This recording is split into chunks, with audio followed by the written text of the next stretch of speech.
Imagine a restaurant at the very, very top of its game, a place so celebrated it's the first in its entire country to snag 2 Michelin stars. Okay, now imagine that same restaurant getting absolutely slammed in a basic food hygiene inspection. Well, that's not some thought experiment. It's exactly what happened at Ynyshir in Wales. Let's get into it. So, on one hand, you have this massive culinary achievement, the best of the best. And on the other, a food hygiene rating that basically says, major improvement necessary. A 1-star rating. And that is the crazy contradiction we're going to unpack today. How can a restaurant be one of the best in the world and, according to inspectors, also one of the worst, all at the same time?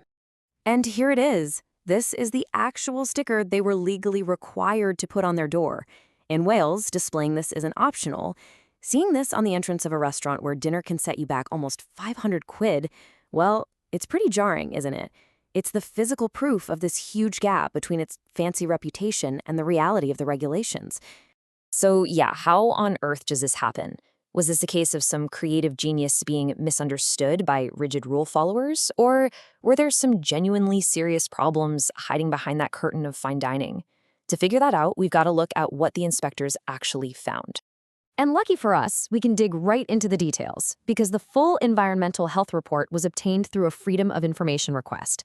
So what you're about to hear isn't gossip or speculation. It's straight from the official report from the Ceredigion County Council.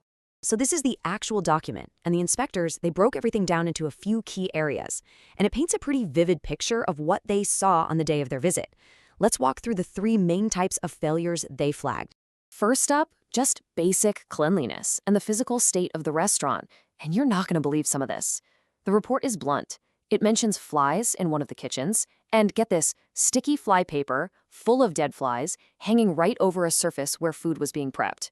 They saw a dirty knife being used on beef, a dirty floor, and even a large carpet rug hanging on the kitchen wall. A carpet? On a kitchen wall?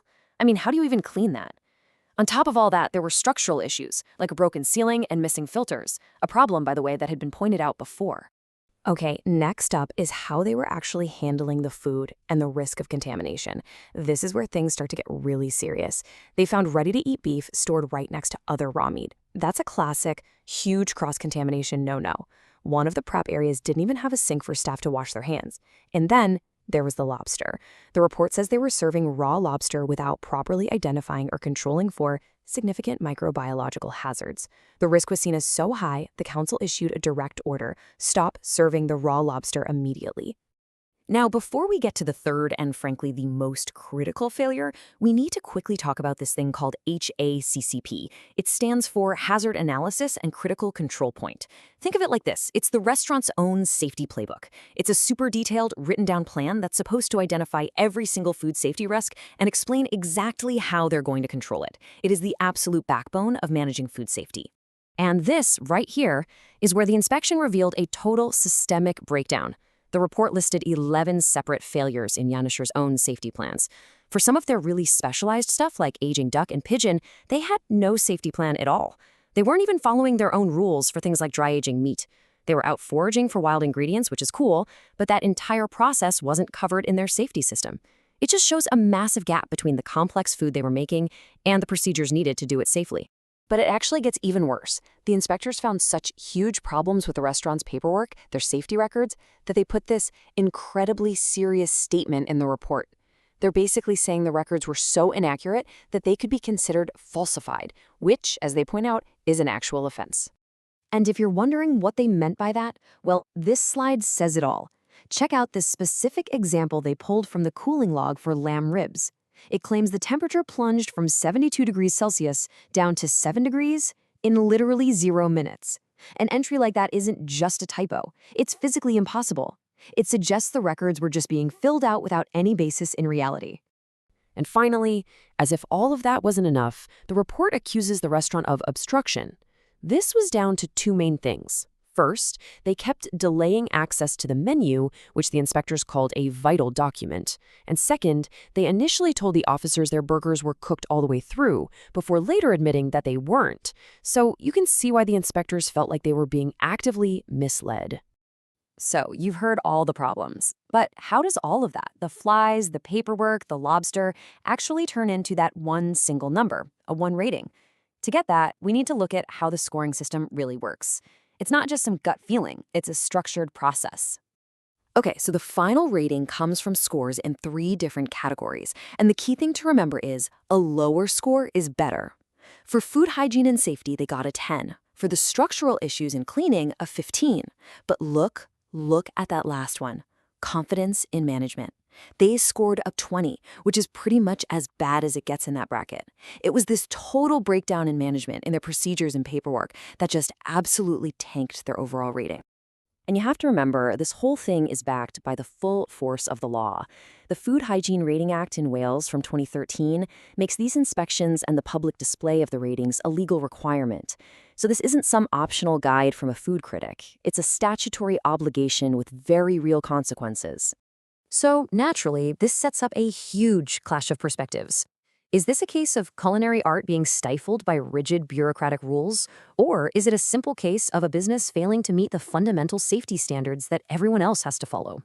On one side, you've got the restaurant, which argues its methods are intentionally non-conventional and that the inspectors just didn't understand their specialized techniques.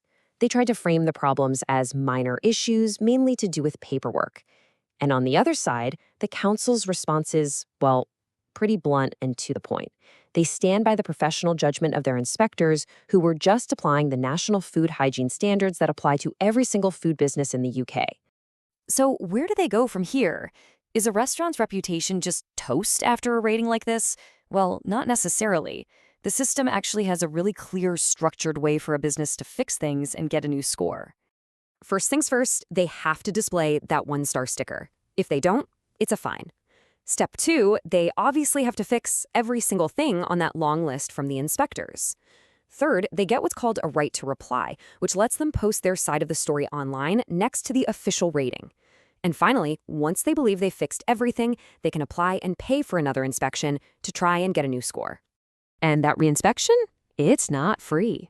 In the Ceredigion area, the fee for a re-rating visit is £255. For its part, Ynyshir has said they've already fixed the issues and have put in that request for a reinspection. This whole saga really leaves us with a big, fascinating question. When you have groundbreaking culinary art that's pushing the boundaries of what's possible with food, should it be held to the same safety standards as your local sandwich shop? Or does public safety demand one single universal standard that every food business, no matter how famous or creative, simply has to meet? When art and regulation collide like this, it makes you ask, who really gets to have the final say?